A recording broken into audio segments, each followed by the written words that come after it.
বন্ধুরা, ভারতের ওপর আমেরিকা 25% প্লাস 25%, মানে টোটাল 50%-এর ট্যাক্স বসিয়ে। দেখুন, ভারতের যে প্রতিবেশী দেশগুলো আছে, যেমন ধরুন পাকিস্তানের ওপর 19%, আফগানিস্তানের ওপর 15%, বাংলাদেশ, শ্রীলঙ্কার ওপর 20%, এমনকি চিরশত্রু চায়নার ওপর 30% ট্যাক্স লাগিয়েছে আমেরিকা। এখন আমেরিকার সাথে আমাদের যে বাণিজ্য হয়, তার মধ্যে ভারত আমেরিকাকে $85 বিলিয়ন প্রোডাক্ট এক্সপোর্ট করে। আর এই 50% ট্যারিফ লাগানোর ফলে প্রায় $25 বিলিয়ন আমাদের এক্সপোর্ট কমতে পারে এবং আমাদের জিডিপিতে 0.04%-এর ডেন্ট আসতে পারে। কিন্তু আমেরিকা হঠাৎ কিসের শাস্তি দিচ্ছে আমাদেরকে? কিসে ভয় পাচ্ছে আমেরিকা?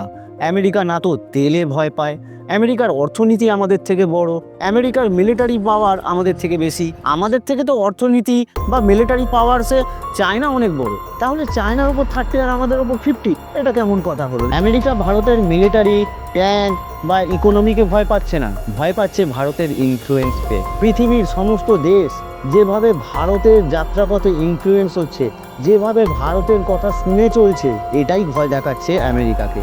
আমেরিকার ডমিনেন্স কমছে আর ভারতের ইনফ্লুয়েন্স বাড়ছে। আর এটা কোনো ভবিষ্যৎবাণী নয়, মানে অদূর ভবিষ্যতে কখনো গিয়ে হবে, এটা অলরেডি ঘটছে। আর ভারতের এই ইনফ্লুয়েন্সই ঘুম কেড়েছে পৃথিবীর বড়দাদের।